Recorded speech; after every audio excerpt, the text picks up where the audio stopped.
이건 뭐야?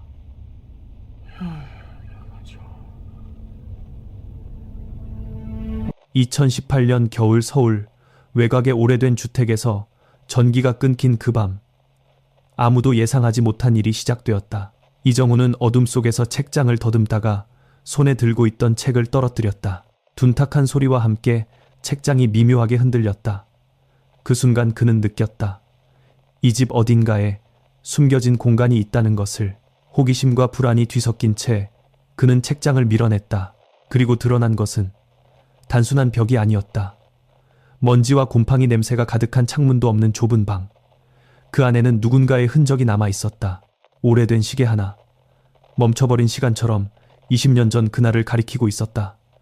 하지만 더 충격적인 것은 따로 있었다. 그 방은 누군가를 숨기기 위해 만들어진 것이었다.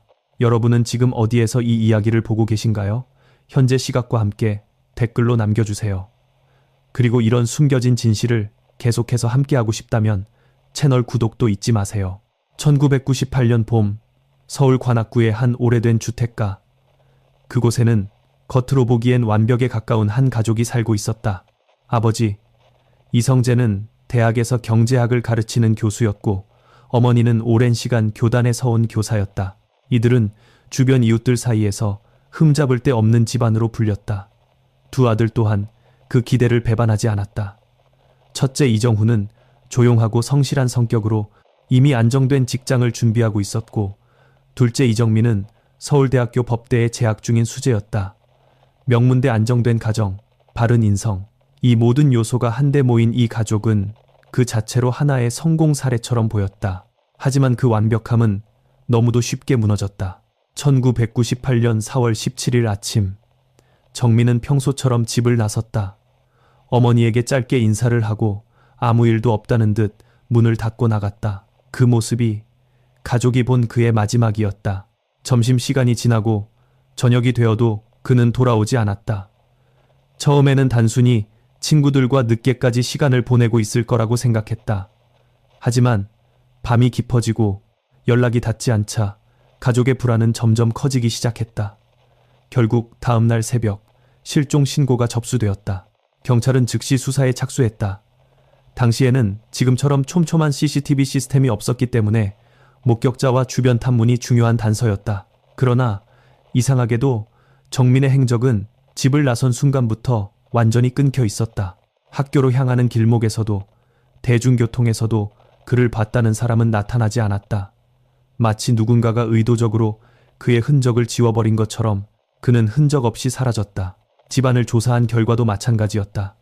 문과 창문에는 외부 침입의 흔적이 없었고 물건이 뒤엉켜 있는 흔적도 없었다. 정민의 방은 평소처럼 정리되어 있었고 지갑과 신분증 그리고 중요한 서류들까지 그대로 남아 있었다. 자발적으로 떠났다고 보기에는 준비가 전혀 되어 있지 않았다. 그렇다고 누군가에 의해 납치되었다고 보기에도 그 흔적은 전혀 남아있지 않았다. 이 사건은 시작부터 이상했다. 너무도 조용했고 너무도 깨끗했다. 수사 초기 경찰은 가족을 중심으로 조사를 진행했다. 가장 먼저 주목받은 인물은 형 이정훈이었다. 그는 사건 전날 밤 동생과 함께 집에 있었던 마지막 목격자였다. 정훈은 조사에서 차분하게 진술했다. 그날 밤 두 사람 사이에는 약간의 말다툼이 있었지만 심각한 수준은 아니었다고 했다. 서로 의견이 맞지 않아 언성이 조금 높아졌을 뿐 곧 각자의 방으로 들어가며 상황은 끝났다는 것이다. 다음 날 아침 그는 동생이 먼저 집을 나가는 모습을 봤고 그게 마지막이었다고 말했다. 그의 진술은 논리적이었고 일관성이 있었다. 경찰이 여러 번 같은 질문을 반복해도 그는 같은 답을 유지했다. 흔들림 없는 태도, 지나치게 침착한 표정, 그것은 오히려 묘한 위화감을 남겼다. 이웃들의 증언은 그와 달랐다. 바로 옆집에 살던 노부부는 그날 밤 단순한 말다툼이 아니었다고 말했다. 그들은 분명히 들었다고 했다. 거칠게 부딪히는 소리, 무언가가 넘어지는 소리, 그리고 격앙된 목소리, 특히 한 목소리는 절박하게 들렸다고 했다. 마치 무언가를 막으려는 듯한 혹은 저지하려는 듯한 절규. 그 목소리는 정민의 것과 닮아 있었다. 이 증언은 사건의 분위기를 완전히 바꿔놓았다. 경찰은 다시 정훈을 불러 조사했다. 하지만 그는 기존 진술을 바꾸지 않았다. 이웃의 증언에 대해서도 과장된 것일 뿐이라고 일축했다. 그는 끝까지 침착했고 감정을 드러내지 않았다. 그 모습은 오히려 더 많은 의심을 불러일으켰다. 하지만 의심만으로는 부족했다. 그를 범죄와 연결할 직접적인 증거는 어디에도 없었다. 한편 정민의 주변 사람들 역시 중요한 단서를 제공했다. 대학 친구들은 하나같이 비슷한 이야기를 했다. 최근에 정민은 평소와 달랐다는 것이다. 그는 점점 말수가 줄어들었고 혼자 있는 시간이 늘어났다. 무엇보다도 이유를 알 수 없는 불안에 시달리는 듯한 모습이었다. 누군가에게 쫓기는 사람처럼 주변을 자주 살폈고 갑자기 말을 멈추는 일이 많아졌다. 그리고 실종되기 이틀 전 그는 가장 친한 친구에게 이상한 말을 남겼다. 곧 다 알게 될 거야. 우리 집이 어떤 곳인지. 친구는 그 말을 농담처럼 넘겼지만 지금 생각해보면 그것은 명백한 신호였다. 그는 무언가를 알고 있었고 그 사실이 위험할 수도 있다는 것을 느끼고 있었던 것이다. 경찰은 이 진술을 바탕으로 가족 내부의 문제 가능성을 검토하기 시작했다. 하지만 조사 과정에서 드러난 가족의 모습은 여전히 정상적이었다. 아버지는 냉정했지만 폭력적이지 않았고 어머니는 다정했으며 형 정훈 역시 특별히 문제를 일으킨 전력이 없었다. 겉으로 드러난 균열은 없었다. 바로 그 점이 더 이상했다.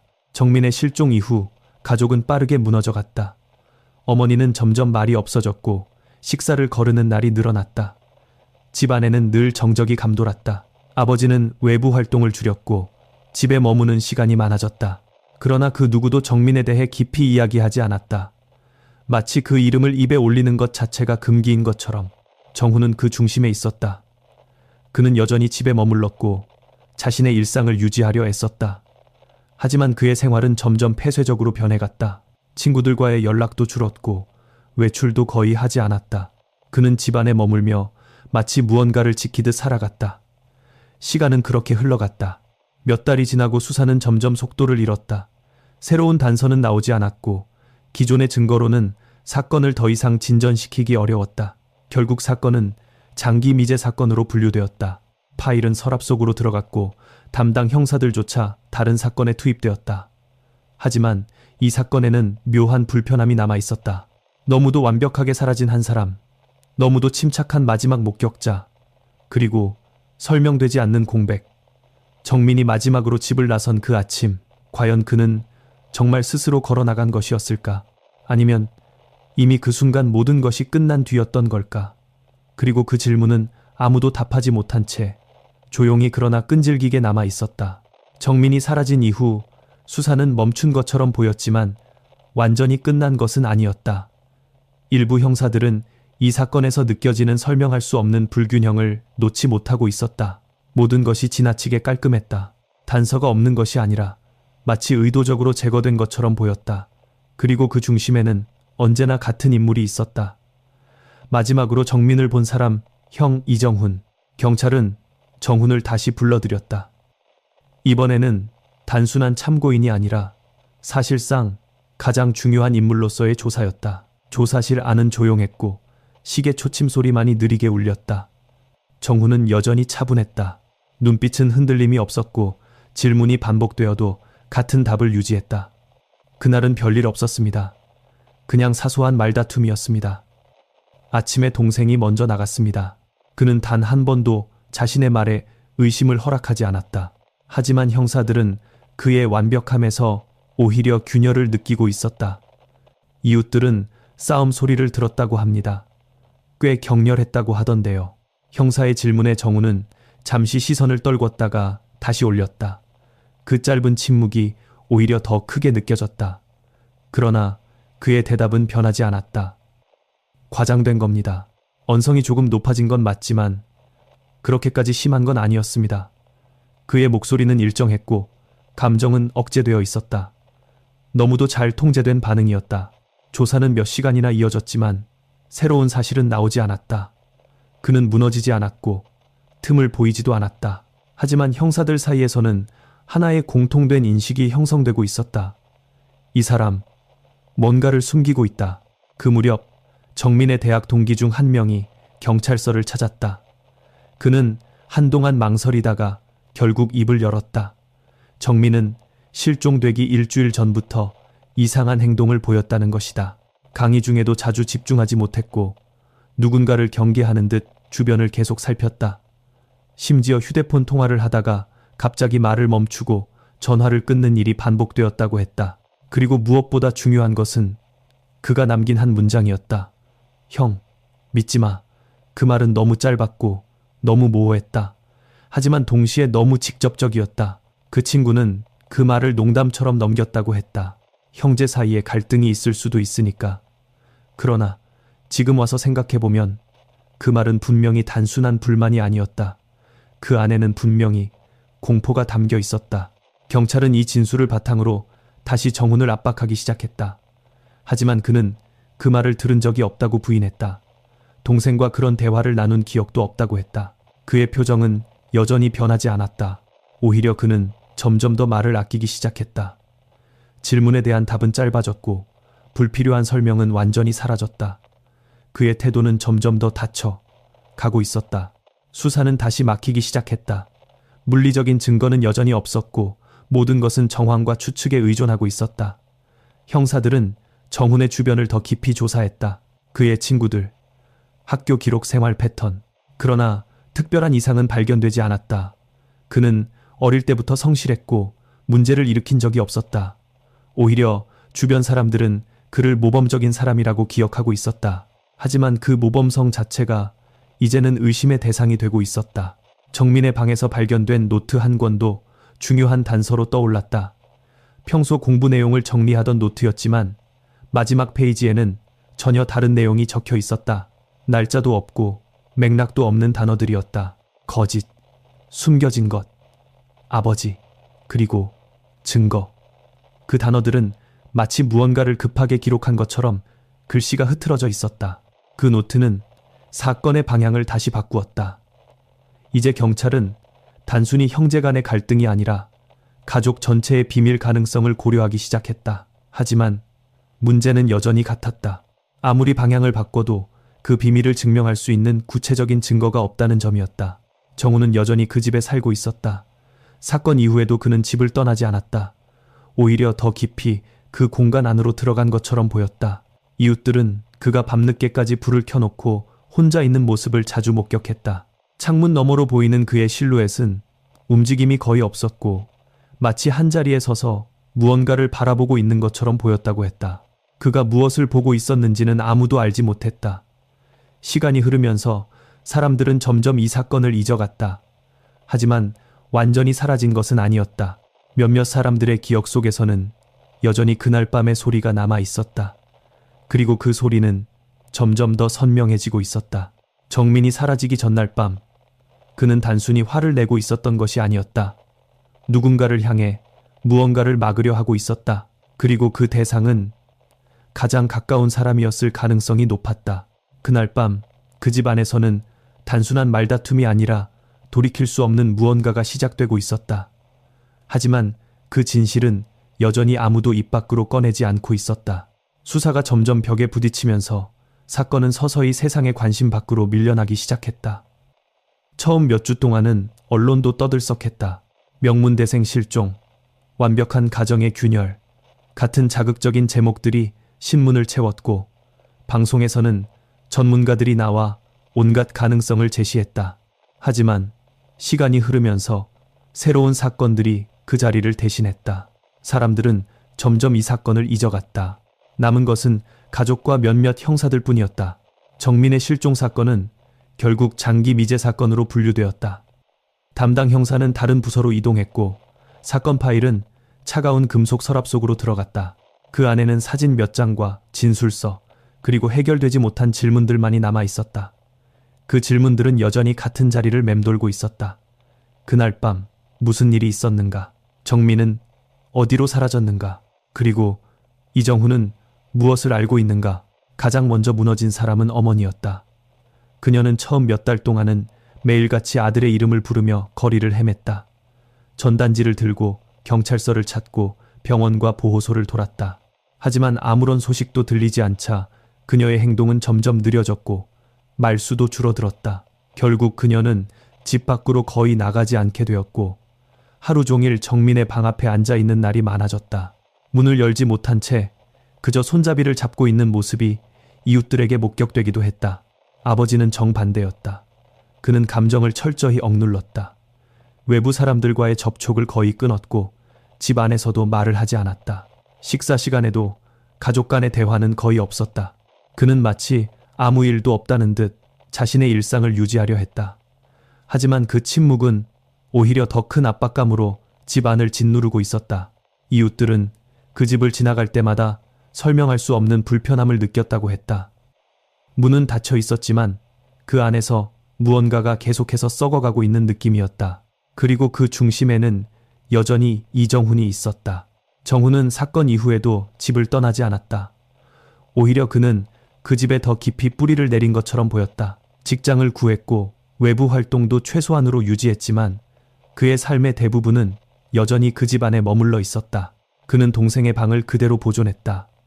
책상 위에 노트, 침대 위에 이불, 심지어 책장에 꽂힌 책들의 위치까지도 바꾸지 않았다. 마치 정민이 언제든 돌아올 수 있다는 듯 모든 것을 그대로 두었다. 하지만 그 행동은 단순한 그리움으로만 보이지 않았다. 이웃들은 종종 이상한 장면을 목격했다. 밤늦은 시간 집안에 불이 꺼지지 않고 계속 켜져 있는 날이 많았다. 창문 너머로 보이는 정훈의 그림자는 거의 움직이지 않았다. 어떤 날은 한자리에 서서 몇 시간 동안 미동도 하지 않는 모습이 보였다고 했다. 마치 누군가와 마주보고 있는 것처럼 혹은 무언가를 지켜보고 있는 것처럼. 그가 무엇을 보고 있었는지는 아무도 알지 못했다. 하지만 그 시선의 방향은 언제나 일정했다. 집안 깊숙한 어딘가를 향하고 있었다. 시간이 흐르면서 사람들은 그 집을 피하기 시작했다. 아이들은 그 골목을 지나가지 않았고 택배 기사조차 문 앞에 오래 머무르지 않았다. 소문도 돌기 시작했다. 그 집에는 뭔가 있다.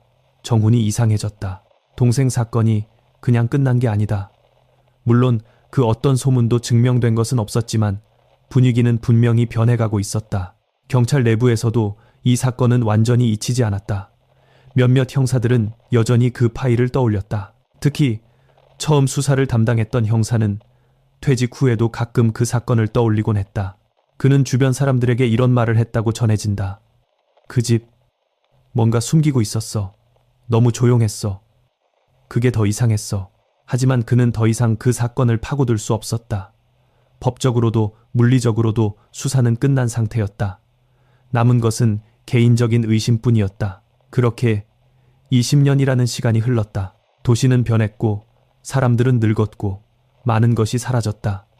하지만 그 집은 여전히 그 자리에 있었다. 낡고 조용하고 그리고 여전히 닫혀 있었다. 그 안에는 변하지 않은 것들이 남아 있었다. 움직이지 않는 시간, 지워지지 않은 흔적, 그리고 말해지지 않은 진실. 이정훈 역시 변하지 않았다. 그는 여전히 그 집에 살고 있었고 여전히 같은 일상을 반복하고 있었다. 겉으로 보기에는 평범한 중년 남성이었지만 그의 삶은 20년 전 그날에서 멈춰 있는 것처럼 보였다. 그리고 아무도 몰랐다. 그 집 안 어딘가에 아직도 밝혀지지 않은 무언가가 남아있다는 사실을.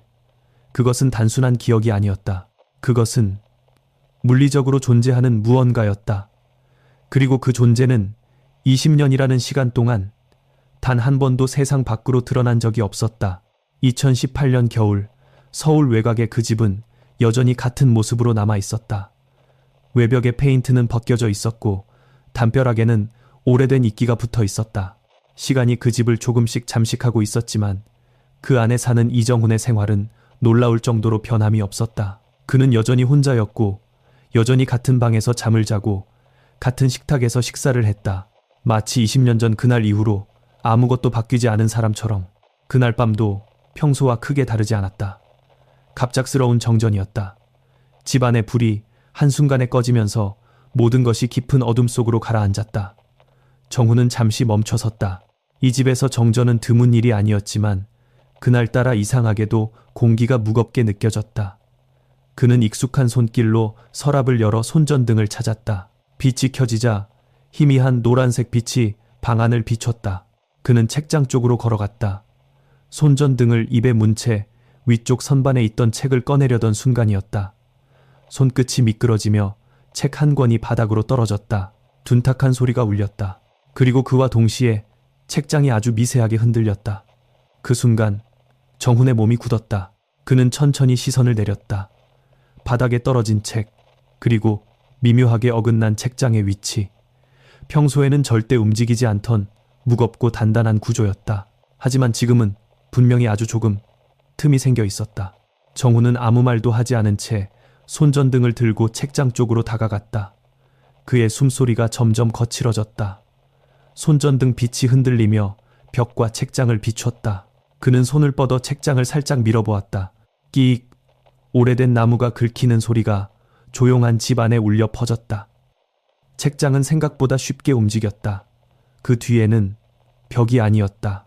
어둠이었다. 좁고 깊이를 알 수 없는 어둠. 마치 집의 구조와 전혀 맞지 않는 공간이 그 안에 숨겨져 있는 것처럼 보였다. 정훈은 한 걸음 뒤로 물러났다. 손전등을 더 가까이 비추자 그 안쪽이 조금씩 드러났다. 작은 방이었다. 창문은 없었고 공기는 무겁게 가라앉아 있었다. 먼지와 곰팡이 냄새가 코를 찔렀다. 벽은 거칠었고 바닥에는 오래된 얼룩들이 남아 있었다. 누군가 오랫동안 드나들지 않은 공간이었다. 아니, 애초에 드러나지 않아야 했던 공간처럼 보였다. 정훈은 아무 말도 하지 못한 채 그 방을 바라보고 있었다. 그의 손이 떨리고 있었다. 천천히 그는 그 안으로 한 발을 들였다. 바닥은 차갑고 단단했다. 손전등 빛이 벽을 훑었다. 그리고 그 순간 그의 시선이 멈췄다. 바닥 한쪽에 무언가가 있었다. 작은 금속 물체. 그는 천천히 다가갔다. 손전등을 가까이 비췄다. 시계였다. 낡은 손목시계. 유리에는 금이가 있었고 시냇바늘은 멈춰 있었다. 4시 17분. 그리고 그 시계는 너무도 익숙한 것이었다. 이정민의 것이었다. 정훈의 숨이 우는 듯했다. 그는 한동안 아무것도 하지 못한 채 그 자리에 서 있었다. 손전등 빛이 흔들리며 벽을 비췄다. 그 빛 속에서 조금씩 더 많은 것들이 드러나기 시작했다. 벽에는 희미한 긁힌 자국이 있었다. 일정하지 않은 방향 겹쳐진 선들. 마치 누군가가 손톱이나 날카로운 물체로 계속해서 긁어낸 흔적처럼 보였다. 그리고 그 아래쪽에는 알아볼 수 없는 글씨들이 남아 있었다. 빛을 더 가까이 가져가자 그 형태가 조금씩 또렷해졌다. 열어줘. 여기 있어 형. 글씨는 흐트러져 있었고 마지막 글자는 거의 알아볼 수 없을 정도로 번져 있었다. 정훈의 손이 더 크게 떨렸다. 그는 급하게 뒤로 물러났다. 숨이 가빠졌고 가슴이 거칠게 오르내렸다. 그의 시선은 계속해서 그 벽을 향하고 있었다. 그 글씨들, 그 흔적들, 그리고 그 시계, 그 모든 것이 하나의 사실을 가리키고 있었다. 이 방은 단순히 숨겨진 공간이 아니었다. 누군가를 가두기 위해 만들어진 방이었다. 그리고 그 누군가는 이미 20년 전에 사라진 사람이었다. 정훈은 벽을 등지고 천천히 주저앉았다. 손전등이 바닥에 떨어지며 빛이 흔들렸다. 방 안의 그림자가 길게 늘어졌다. 그의 얼굴에는 공포와 설명할 수 없는 감정이 동시에 떠올라 있었다. 그는 이 방을 알고 있었을까? 아니면 지금 처음 보는 것일까? 그 질문에 대한 답은 그 누구도 알 수 없었다. 하지만 분명한 것은 하나였다. 20년 동안 사라졌던 진실이 이제 스스로 모습을 드러내고 있었다. 그리고 그 진실은 단순한 실종 사건이 아니었다. 그것은 이 집 안에서 시작된 훨씬 더 오래된 이야기였다. 비밀의 방이 발견된 다음 날 정훈은 거의 잠을 이루지 못한 상태로 아침을 맞이했다. 밤새도록 그는 그 방의 입구 앞에 서 있었다. 문이라고 부를 수조차 없는 단순히 책장으로 가려진 그 공간. 그 안에 들어가지 않으려 애쓰면서도 시선은 끊임없이 그 어둠 속으로 향했다. 마치 그곳에서 무언가가 여전히 자신을 바라보고 있는 것처럼.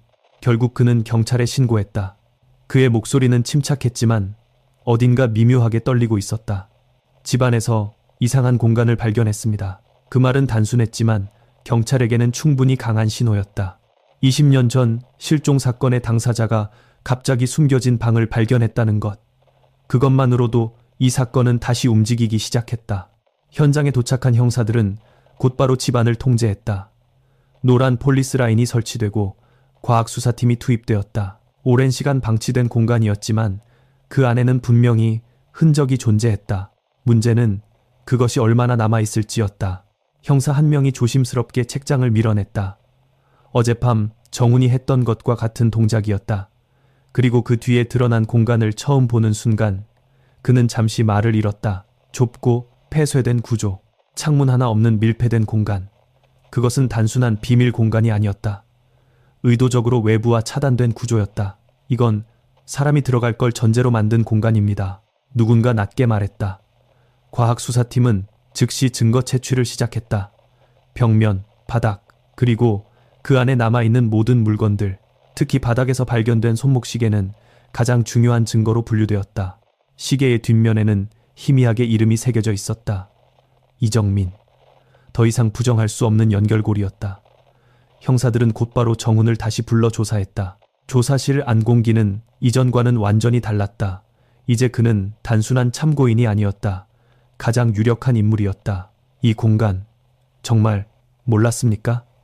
형사의 질문은 직설적이었다. 정훈은 잠시 침묵했다. 그의 눈이 미세하게 흔들렸다. 하지만 곧 고개를 저었다. 몰랐습니다. 어제 처음 발견했습니다. 그의 목소리는 여전히 낮고 차분했지만 이전과는 달리 완벽하게 통제된 느낌은 아니었다. 형사는 그를 똑바로 바라보며 말을 이었다. 이 집 구조도는 이미 확보했습니다. 이 방은 집을 지을 때부터 존재했던 공간입니다. 즉, 나중에 만든 게 아니라는 뜻입니다. 정훈의 눈썹이 아주 미세하게 움직였다. 그리고 더 이상한 건 이 방의 존재를 알고 있는 사람이 거의 없다는 겁니다. 건축 당시 작업했던 인부 중 한 명을 찾았습니다. 그는 이렇게 말했습니다. 집주인이 특별히 부탁한 공간이 있었다고. 형사는 말을 멈추고 정훈을 응시했다. 그 집주인, 당신 아버지입니다. 그 순간 조사실 안의 공기가 무겁게 가라앉았다. 정훈은 아무 말도 하지 않았다. 그의 시선이 바닥으로 떨어졌다. 손가락이 천천히 움직였다. 무언가를 생각하고 있는 듯한 모습이었다. 하지만 입은 열리지 않았다. 형사는 계속해서 압박했다. 왜 그런 방을 만들었을까요? 그리고 왜 그걸 숨겼을까요? 정훈은 여전히 대답하지 않았다. 그 침묵은 단순한 부정이 아니었다. 오히려 너무 많은 것을 알고 있는 사람의 침묵처럼 보였다. 수사는 점점 더 과거로 향하기 시작했다. 경찰은 아버지 이성재의 과거를 다시 조사했다. 겉으로는 존경받는 교수였지만 주변 사람들의 기억 속에는 다른 모습도 존재했다. 그는 완벽주의자였고 가족에게도 극도로 엄격했다. 특히 두 아들에 대한 기대는 비정상적일 정도로 높았다. 실패를 용납하지 않았고 감정보다 결과를 중시했다. 한 옛 제자가 이런 말을 남겼다. 교수님은 사람을 평가할 때 인간이 아니라 결과로만 보셨습니다. 가족도 다르지 않았을 겁니다. 그 말은 단순한 인상이었지만 지금 상황에서는 의미심장하게 들렸다. 더 깊이 조사하자 몇 가지 이상한 점들이 드러나기 시작했다. 집이 지어질 당시 설계도에는 존재하지 않는 구조 변경이 있었다. 그리고 그 변경은 공식 기록에 남아있지 않았다. 누군가 의도적으로 숨긴 것이 분명했다. 그리고 그 중심에는 아버지 이성재가 있었다. 하지만 문제는 그는 이미 세상을 떠났다는 점이었다. 사건이 발생한 지 몇 년 후 그는 병으로 사망했다. 더 이상 직접적인 진술을 들을 수 없는 상황이었다. 이제 남은 사람은 단 한 명뿐이었다. 이정훈. 형사들은 다시 그에게 돌아갔다. 당신 아버지가 그 방을 만들었습니다. 그 이유 알고 있습니까? 정훈은 오랫동안 아무 말도 하지 않았다. 그의 눈이 천천히 감겼다가 다시 열렸다. 그리고 아주 낮은 목소리로 말했다. 모릅니다. 하지만 그 대답은 더 이상 설득력이 없었다. 조사실 안에는 보이지 않는 균열이 생기고 있었다. 20년 동안 유지되어 온 완벽한 침묵이 서서히 무너지고 있었다. 그리고 그 균열 속에서 진실의 일부가 모습을 드러내기 시작했다. 그 방은 우연히 만들어진 공간이 아니었다. 그것은 처음부터 누군가를 가두기 위해 존재했던 공간이었다. 그리고 그 사실을 정훈은 알고 있었을 가능성이 점점 커지고 있었다. 이제 남은 질문은 단 하나였다. 그 방에 누가 있었는가? 그리고 그 사람이 언제까지 그곳에 있었는가? 수사가 다시 불붙으면서 경찰은 더 이상 겉으로 보이는 가족의 모습에 속지 않기로 했다. 20년 전 모두가 완벽하다고 믿었던 그 가정의 내부를 철저히 해부하기 시작했다. 그리고 그 과정에서 조금씩 드러나기 시작한 것은 그동안 철저히 감춰져 있던 균열이었다. 이성재 교수. 그는 외부에서는 존경받는 학자였고 강단에서는 냉철하고 논리적인 인물로 알려져 있었다. 하지만 집안에서는 전혀 다른 사람이었다는 증언들이 하나둘씩 나오기 시작했다. 오래전 그 집에서 가사 도우미로 일했던 여성이 경찰을 찾아왔다. 그녀는 한동안 망설이다가 입을 열었다. 그 집 조용했어요. 너무 조용해서 이상할 정도로요. 아이들이 웃는 걸 거의 본 적이 없어요. 그녀의 말에 따르면 이성재는 감정을 드러내지 않는 대신 통제하는 방식으로 가족을 다뤘다. 식사 시간에는 대화가 아니라 평가가 이루어졌고 성적과 성과가 곧 존재의 가치였다. 특히 첫째 아들 정훈에게는 그 기대가 집중되어 있었다. 그는 늘 가문의 이름을 이어야 하는 사람으로 취급받았고 그 부담은 어린 시절부터 그의 삶 전체를 지배하고 있었다. 반면 둘째 정민은 달랐다. 그는 형과 달리 감정 표현이 분명했고 아버지의 방식에 점점 의문을 품기 시작했다. 처음에는 사소한 반항이었다. 대화 중에 질문을 던지고 아버지의 말에 논리를 요구하는 정도였다. 하지만 시간이 지나면서 그 질문은 점점 더 깊어졌다. 그리고 어느 순간부터는 단순한 반항이 아니라 의심으로 변했다. 경찰이 확보한 정민의 대학 노트와 개인 기록들에는 그런 변화의 흔적이 남아 있었다. 그는 단순히 공부를 하는 학생이 아니었다. 어떤 사건을 추적하듯 가족과 관련된 자료들을 정리하고 있었다. 오래된 금융기록, 아버지의 논문과 관련된 자료, 그리고 몇몇 이름이 적힌 메모들. 그것은 마치 하나의 퍼즐을 맞추려는 시도처럼 보였다. 그리고 그 퍼즐의 중심에는 아버지 이성재가 있었다. 수사팀은 이성재의 과거를 더 깊이 파고들었다. 그 과정에서 몇 가지 이상한 사실들이 드러났다. 그의 초기 논문 중 일부는 표절 의혹이 있었고 당시에도 내부적으로 문제 제기가 있었지만 결국 묻혀버린 기록이 있었다. 또한 투자와 관련된 자금 흐름에서도 불투명한 부분이 발견되었다. 외부에서는 성공한 교수였지만 그 기반은 완전히 깨끗하지 않았을 가능성이 있었다. 정민은 그 사실을 알고 있었던 것이다. 그가 친구에게 했던 말, 곧 다 알게 될 거야. 그것은 단순한 감정의 표현이 아니었다. 그는 실제로 무언가를 밝혀내고 있었고 그것을 세상에 드러낼 준비를 하고 있었던 것이다. 문제는 그 사실이 가족에게 어떤 의미였느냐였다. 정훈은 어린 시절부터 아버지의 기대를 받아온 인물이었다. 그는 그 기대를 배신하지 않았고 오히려 그 기준에 맞추기 위해 스스로를 억눌러 왔다. 감정은 배제했고 결과만을 추구했다. 그런 삶 속에서 가족의 명예는 단순한 가치가 아니라 존재의 이유와도 같은 것이었다.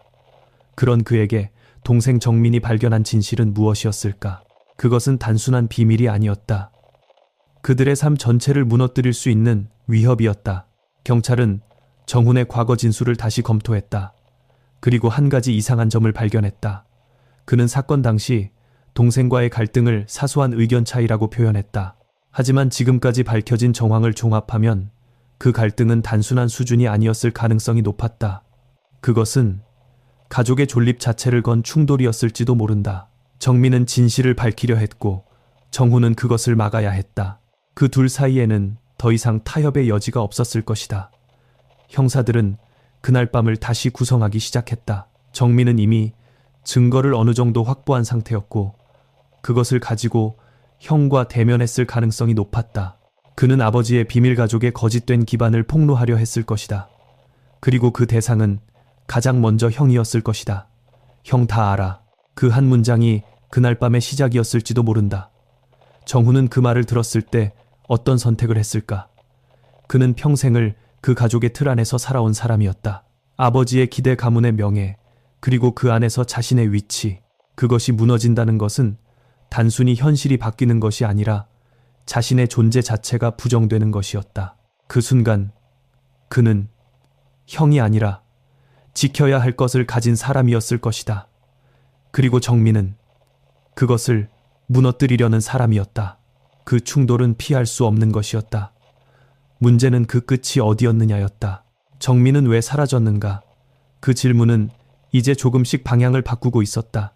그는 사라진 것이 아니라 사라지게 된 것일 가능성이 점점 커지고 있었다. 그리고 그 중심에는 여전히 한 사람이 있었다. 이정훈. 그는 20년 동안 침묵을 지켜왔다. 하지만 그 침묵은 이제 더 이상 유지되기 어려워 보였다. 왜냐하면 진실은 이미 그 집 안에서 발견되었기 때문이다. 숨겨진 방, 그 안의 흔적, 그리고 남겨진 메시지. 모든 것이 하나의 이야기를 가리키고 있었다. 그날 밤 그 집 안에서는 단순한 다툼이 아니라 돌이킬 수 없는 선택이 이루어졌다는 것을. 그리고 그 선택은 단 한 사람만이 알고 있었다. 그는 아직 말하지 않고 있었다. 하지만 이제는 말해야 할 시간이 다가오고 있었다. 1998년 4월 16일 밤. 모든 것이 무너지기 직전의 마지막으로 평범했던 밤이었다. 겉으로 보기에는 늘 그랬듯 조용한 저녁 식사로 시작되었다. 식탁 위에는 말이 거의 없었고 수저가 부딪히는 소리만이 공간을 채우고 있었다. 하지만 그날의 공기는 달랐다. 보이지 않는 긴장이 식탁 위에 내려앉아 있었다. 정민은 평소보다 더 말이 없었고 정우는 그런 동생을 계속해서 의식하고 있었다. 그리고 아버지 이성재는 아무것도 모르는 듯 평소와 다름없는 표정으로 식사를 이어갔다. 식사가 끝난 뒤 정민이 먼저 자리에서 일어났다. 아무 말 없이 자신의 방으로 들어가는 그의 뒷모습은 어딘가 결심이 서 있는 사람처럼 보였다. 그 모습을 본 정우는 잠시 망설이다가 결국 자리에서 일어났다. 그리고 천천히 동생의 방으로 향했다. 문은 닫혀 있었지만 잠겨 있지는 않았다. 정훈이 문을 열자 방 안에는 희미한 스탠드 불빛만이 켜져 있었다. 정민은 책상 앞에 앉아 있었고 그의 앞에는 여러 장의 서류와 노트들이 펼쳐져 있었다. 그는 뒤돌아보지 않았다. 마치 형이 올 것을 알고 있었던 것처럼. 형. 짧은 한마디였다. 정훈은 아무 말도 하지 않고 방 안으로 들어왔다. 그의 시선은 자연스럽게 책상 위로 향했다. 낯선 이름들, 숫자들, 그리고 표시된 문장들. 그것이 무엇을 의미하는지 완전히 이해할 수는 없었지만 한 가지는 분명했다. 이건 단순한 공부 자료가 아니었다. 정민이 천천히 입을 열었다. 이거 다 아버지 거야. 그의 목소리는 차분했지만 그 안에는 억눌린 감정이 담겨 있었다. 논문 투자 돈. 다 연결돼 있어. 형도 알잖아. 이게 정상 아니란 거. 정훈의 눈이 미세하게 흔들렸다. 그는 아무 말도 하지 않았다. 정민은 자리에서 일어나 형을 마주봤다. 그의 눈은 두려움이 아니라 확신으로 가득 차 있었다. 이걸 그냥 두면 안 돼. 난 밝힐 거야. 학교에도 언론에도 다 말할 거야. 그 말은 선언이었다. 그리고 동시에 선을 넘는 순간이었다. 정훈의 숨이 깊어졌다. 그의 머릿속에서 수많은 생각이 스쳐 지나갔다. 아버지 가족 지금까지의 삶, 그리고 앞으로의 모든 것. 그 모든 것이 이 순간에 걸려 있었다. 그만해. 그의 입에서 나온 첫 말이었다. 낮고 억눌린 목소리였다. 정민은 고개를 저었다. 이건 그만할 일이 아니야. 형도 알잖아. 우리가 지금까지 그만하라고 했어. 이번에는 더 강한 어조였다. 방 안의 공기가 급격히 얼어붙었다. 정민의 표정이 굳었다. 그는 한 발짝 다가왔다. 형, 왜 그래? 왜 이걸 막아? 이건 잘못된 거야. 우리가. 그 순간 정훈의 손이 움직였다. 그는 정민의 어깨를 거칠게 밀어냈다. 정민은 중심을 잃고 뒤로 넘어졌다. 책상 모서리에 부딪히며 둔탁한 소리가 울렸다. 그리고 바닥에 쓰러진 채 한동안 움직이지 않았다. 정훈은 그대로 서 있었다. 시간이 멈춘 것처럼 아무것도 하지 못한 채. 몇 초 후 정민이 신음을 내며 몸을 움직였다. 완전히 의식을 잃은 것은 아니었다. 하지만 상태는 분명 정상이 아니었다. 그의 숨은 불규칙했고 눈은 제대로 초점을 잡지 못하고 있었다. 형, 희미한 목소리였다. 그 한마디가 정훈을 더 깊은 혼란으로 끌어당겼다. 그는 한 발짝 다가갔다. 그리고 멈췄다. 그의 눈앞에는 두 개의 선택이 있었다. 지금 당장 구급차를 부른다. 모든 것을 설명한다. 그리고 모든 것이 끝난다. 아니면 그는 아무것도 하지 않았다. 방 안에는 정적이 흘렀다. 시계 초침 소리만이 유일하게 움직이고 있었다. 정훈은 천천히 뒤로 물러났다. 그리고 문을 닫았다. 그 선택은 단순한 망설임이 아니었다. 그것은 되돌릴 수 없는 결정이었다. 그날 밤 그는 다시 방으로 돌아가지 않았다. 정민은 그 방 안에 남겨졌다. 살아있는 상태로.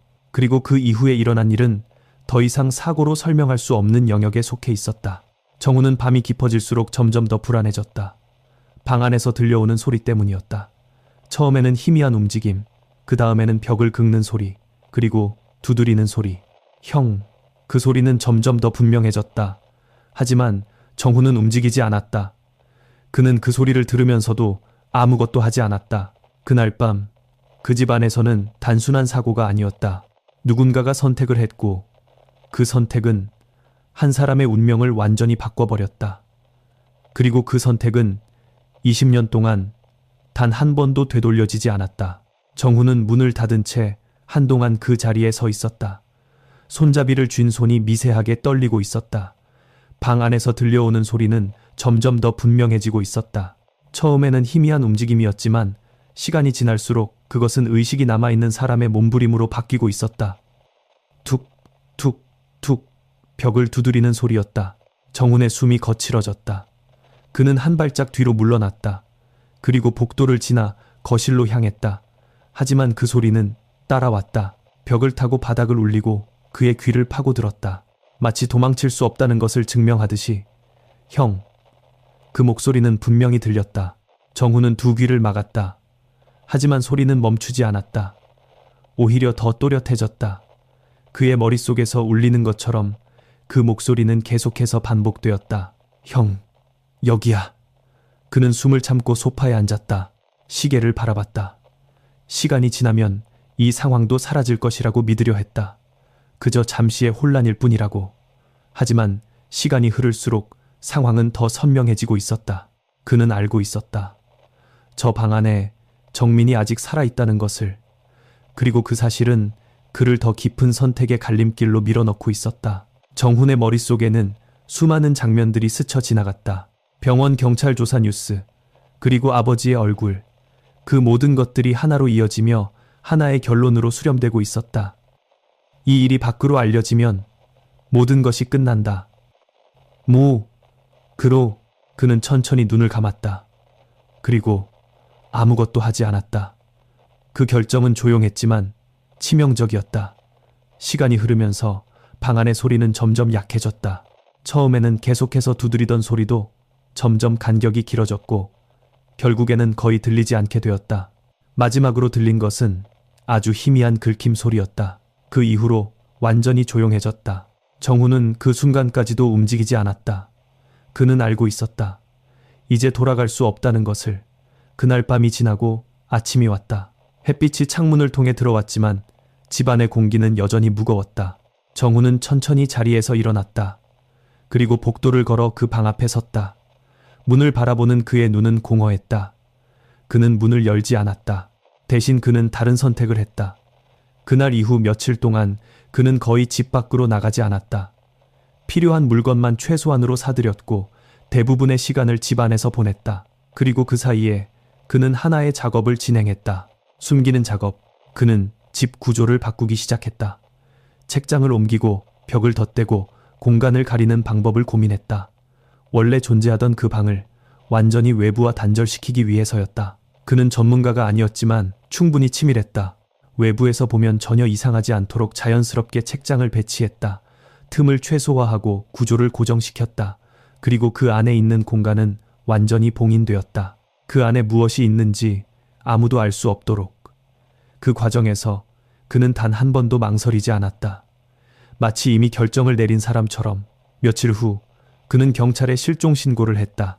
그의 표정은 침착했고 목소리는 안정적이었다. 그는 자신이 본 마지막 장면을 설명했다. 동생이 아침에 집을 나가는 모습, 평소와 다르지 않았다는 이야기, 그리고 그 이후로 연락이 끊겼다는 사실. 그 모든 것이 완벽하게 준비된 이야기처럼 들렸다. 수사는 시작되었지만 이미 중요한 시간은 지나버린 뒤였다. 그 방은 완전히 숨겨져 있었고 그 안에 남아있던 흔적들은 외부로 드러나지 않았다. 정훈은 그 공간의 존재를 언급하지 않았고 누구도 그것을 의심하지 못했다. 그렇게 정민은 사라진 사람이 되었다. 하지만 진실은 사라지지 않았다. 그 방 안에는 여전히 남아 있었다. 벽에 남겨진 흔적들, 긁힌 자국들, 그리고 마지막까지 남아 있었을 절망의 시간. 정우는 그 이후로도 그 집에서 살았다. 그는 매일 같은 공간을 걸어 다녔고 같은 벽 옆을 지나갔다. 그리고 그 벽 너머에 무엇이 있는지 누구보다도 잘 알고 있었다. 밤이 되면 그는 가끔 잠에서 깼다. 이유는 항상 같았다. 소리 때문이었다. 물론 실제로 들리는 것은 아니었다. 하지만 그의 머릿속에서는 여전히 그 소리가 반복되고 있었다. 툭, 툭, 그리고 그 뒤를 이어 형, 그는 눈을 떴다. 어둠 속에서 천장을 바라봤다. 아무것도 없었다. 아무 소리도 들리지 않았다. 하지만 그는 알고 있었다. 그 소리는 사라진 적이 없다는 것을. 20년 동안 그는 그 소리와 함께 살아왔다. 그리고 그 선택의 무게는 단 한 번도 가벼워진 적이 없었다. 그날 밤 그는 한 번의 선택을 했다. 그리고 그 선택은 한 사람을 사라지게 만들었다. 하지만 동시에 그 자신도 그 순간부터 완전히 다른 사람이 되어버렸다. 그는 살아 있었지만 그 삶은 더 이상 정상적인 것이 아니었다. 그는 매일 같은 집 안에서 자신이 만든 비밀과 함께 살아가고 있었다. 그리고 그 비밀은 20년 동안 단 한 번도 완전히 잠들지 않았다. 20년이라는 시간은 많은 것을 지워버린다. 기억은 흐려지고 감정은 무뎌지며 진실조차도 점점 형태를 잃어간다. 하지만 어떤 것들은 아무리 시간이 흘러도 사라지지 않는다. 오히려 더 깊이 더 선명하게 남는다. 그 집 안에 숨겨져 있던 방처럼 과학수사팀은 며칠에 걸쳐 그 공간을 철저히 분석했다. 오랜 시간이 흐른 탓에 대부분의 물리적 증거는 훼손되어 있었지만 완전히 사라진 것은 아니었다. 특히 벽면에서 발견된 흔적들은 단순한 긁힘이 아니었다. 일정한 높이 반복된 방향, 그리고 겹쳐진 선들. 그것은 분명히 의도를 가진 움직임이었다.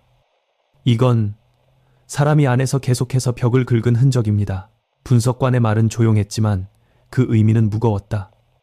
그리고 그 아래 희미하게 남아있는 글씨들. 열어줘, 여기 있어 형.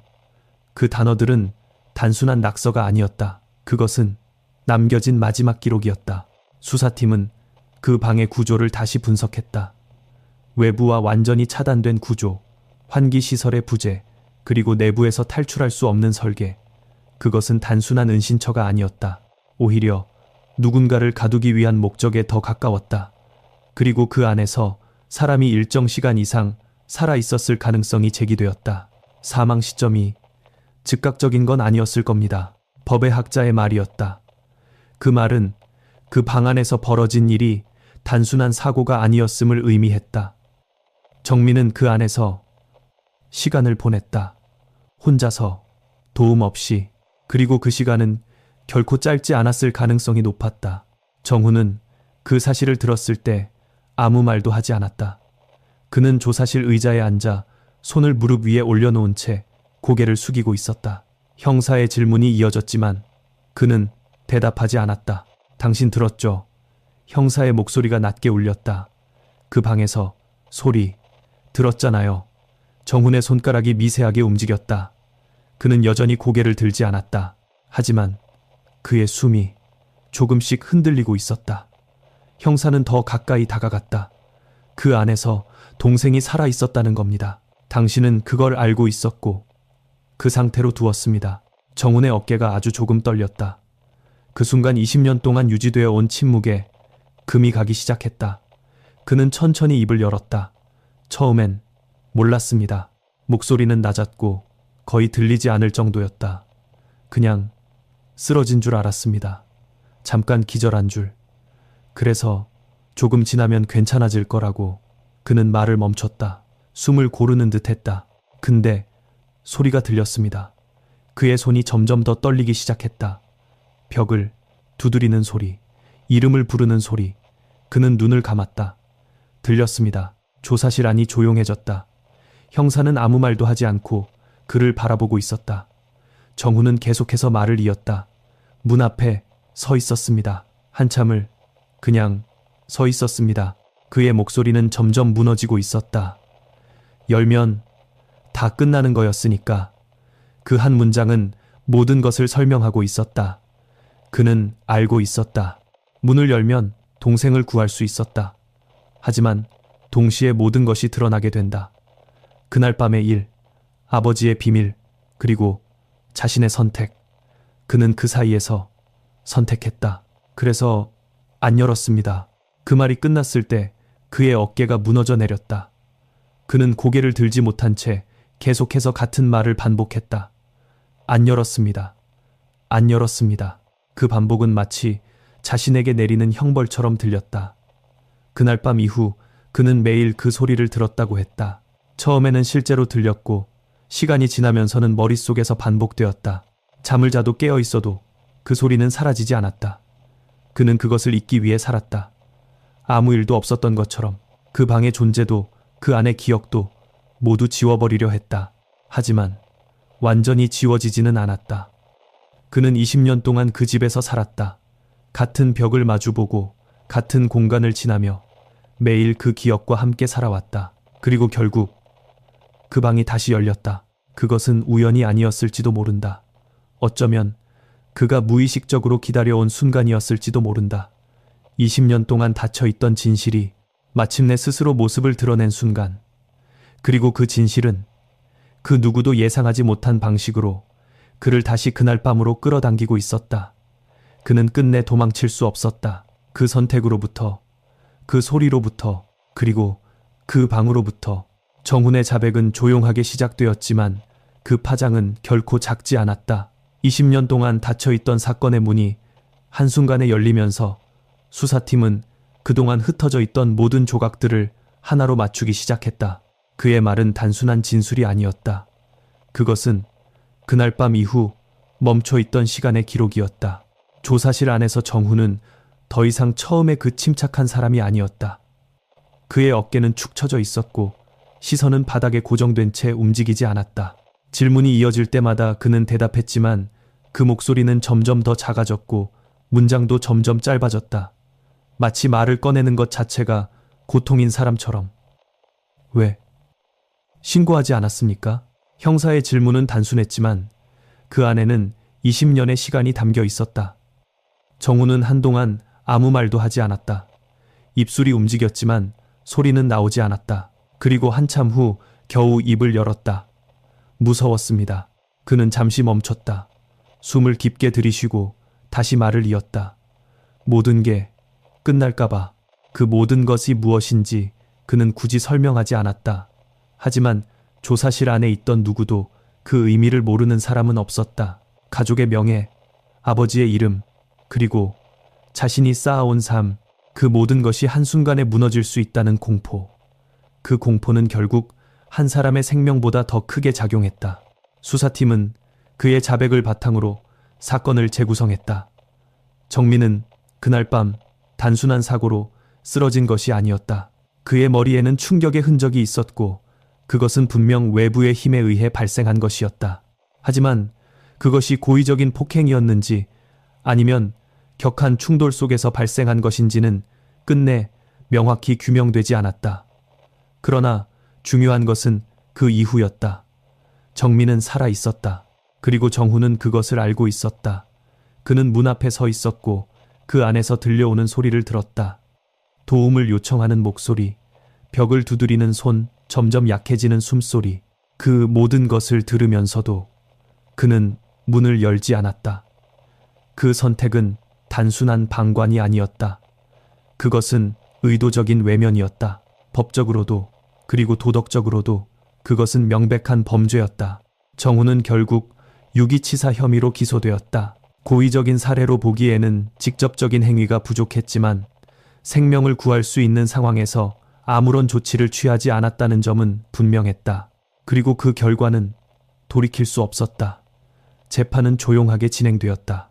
언론은 이 사건을 다시 집중 조명하기 시작했다. 20년 전 실종 사건의 진실, 형의 침묵이 만든 죽음, 완벽했던 가족의 붕괴. 수많은 제목들이 쏟아졌고 사람들은 다시 그 집과 그 가족에 대해 이야기하기 시작했다. 법정에 선 정훈은 여전히 고개를 들지 못했다. 판사가 그의 이름을 불렀을 때도 그는 잠시 반응하지 못했다. 그리고 천천히 고개를 들었을 때 그의 눈은 이미 무너져 있었다. 그 안에는 더 이상 변명도 부정도 없었다. 오직 지워지지 않는 기억만이 남아 있었다. 검사는 그날 밤의 상황을 조목조목 설명했다. 그리고 마지막에 이렇게 말했다. 피고인은 단 한 번의 선택으로 한 사람의 생명을 끝냈습니다. 그러나 그보다 더 무서운 것은 그 선택 이후 20년 동안 단 한 번도 그 사실을 밝히지 않았다는 점입니다. 그 말은 법정안을 무겁게 가라앉혔다. 정훈은 아무 말도 하지 않았다. 변호인은 그가 당시 심리적으로 극도의 압박 상태에 있었고 판단 능력이 흐려진 상태였다고 주장했다. 또한 오랜 시간 동안 죄책감에 시달리며 정상적인 삶을 살지 못했다는 점을 강조했다. 하지만 그것이 결과를 바꾸지는 못했다. 판결이 내려지는 날 법정은 조용했다. 피고인 이정훈에게 징역 12년을 선고합니다. 그 순간 정훈의 눈이 천천히 감겼다. 그는 아무 말도 하지 않았다. 그저 고개를 숙였다. 그의 시간은 그날 밤에 멈춰 있었지만 이제야 비로소 다시 흐르기 시작한 것처럼 보였다. 그러나 그 흐름은 결코 자유로운 방향이 아니었다. 그것은 그가 선택한 결과로 향하는 길이었다. 법정 밖으로 나오는 순간 그는 마지막으로 한 번 뒤를 돌아봤다. 아무도 없는 복도, 조용한 공기, 그리고 아무 소리도 들리지 않는 공간. 그는 잠시 멈췄다. 마치 무언가를 확인하려는 듯. 하지만 이번에는 아무 소리도 들리지 않았다. 그는 고개를 돌렸다. 그리고 천천히 걸어 나갔다. 20년 동안 따라다니던 그 소리가 그날 처음으로 멈췄다. 사건이 모두 드러난 이후 그 집은 더 이상 집으로 불리지 않았다. 사람들은 그것을 그곳이라고 불렀다. 이름을 붙이는 것조차 꺼려지는 공간. 한때는 완벽한 가족이 살던 장소였지만 이제는 20년 동안 감춰져 있던 진실이 스며든 채 침묵 속에 방치된 장소가 되었다. 문은 굳게 닫혀 있었고 창문에는 먼지가 쌓여 있었다. 어느 누구도 그 안으로 들어가려 하지 않았다. 마치 그 공간 자체가 여전히 무언가를 품고 있는 것처럼 느껴졌기 때문이다. 특히 그 책장 뒤의 방은 완전히 봉인되었다. 경찰 수사가 끝난 후에도 그 구조는 다시 드러나지 않도록 조치되었다. 하지만 사람들은 알고 있었다. 그곳이 단순한 공간이 아니라는 것을. 그 안에는 시간이 멈춰 있었다. 정민이 마지막으로 남긴 흔적들, 벽에 새겨진 글씨, 그리고 끝내 닿지 못한 손길. 그 모든 것이 여전히 그 자리에 남아 있었다. 아무도 보지 않아도, 아무도 기억하지 않으려 해도 그 사실은 사라지지 않았다. 이정훈은 교도소로 이송된 이후 외부와의 접촉을 거의 끊었다. 면회 요청도 대부분 거절했고 변호인을 통한 최소한의 의사소통만 유지했다. 그는 더 이상 어떤 설명도 하지 않았다. 이미 말할 수 있는 모든 것을 말했기 때문인지 아니면 더 이상 말할 의미를 느끼지 못했기 때문인지는 알 수 없었다. 하지만 한 가지는 분명했다.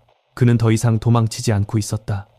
20년 동안 그를 따라다니던 소리, 벽을 두드리는 소리, 이름을 부르는 목소리, 그 모든 것이 사라진 이후 그의 삶은 오히려 더 조용해졌다. 아이러니하게도 진실이 밝혀진 뒤에야 그는 처음으로 침묵을 얻은 셈이었다. 하지만 그 침묵은 평온한 것이 아니었다. 그것은 모든 것이 끝난 뒤에 남는 무거운 공백이었다. 사람들은 이 사건을 다양한 방식으로 해석했다. 어떤 이들은 정훈을 괴물이라 불렀고 어떤 이들은 그를 환경이 만들어낸 피해자라고 말했다. 아버지의 억압적인 교육 방식, 가족 내부의 왜곡된 가치관, 그리고 감정을 억누르며 살아온 시간들. 그 모든 것이 그를 그날 밤의 선택으로 몰아넣었다고 보는 시선도 있었다. 하지만 그 어떤 해석도 그날 밤의 사실을 바꾸지는 못했다. 한 사람은 도움을 요청했고 다른 한 사람은 그것을 외면했다. 그 단순한 사실이 이 사건의 본질이었다. 시간이 지나면서 이 사건은 다시 사람들의 기억 속에서 멀어지기 시작했다. 새로운 사건들이 또다시 세상의 주목을 받았고 이 이야기는 점점 과거로 밀려났다. 하지만 완전히 사라지지는 않았다. 어떤 이야기들은 쉽게 잊히지 않기 때문이다.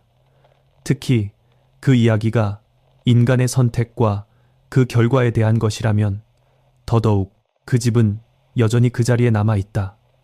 아무도 살지 않지만 철거되지도 않은 채 마치 그 자체로 하나의 경고처럼 그 안에 들어가면 여전히 느껴질지도 모른다. 설명할 수 없는 무게감과 말로 표현할 수 없는 어떤 기운이. 그리고 누군가는 말한다. 늦은 밤 그 집 앞을 지나갈 때 아주 희미하게 무언가를 두드리는 소리가 들린다고. 물론 그것이 실제인지 아니면 기억이 만들어낸 환상인지는 알 수 없다. 하지만 중요한 것은 그 소리가 존재하느냐가 아니다. 그 소리가 왜 생겼는가? 그 이유는 이미 밝혀졌다. 그리고 그 이유는 너무도 인간적이어서 더 잔인하다.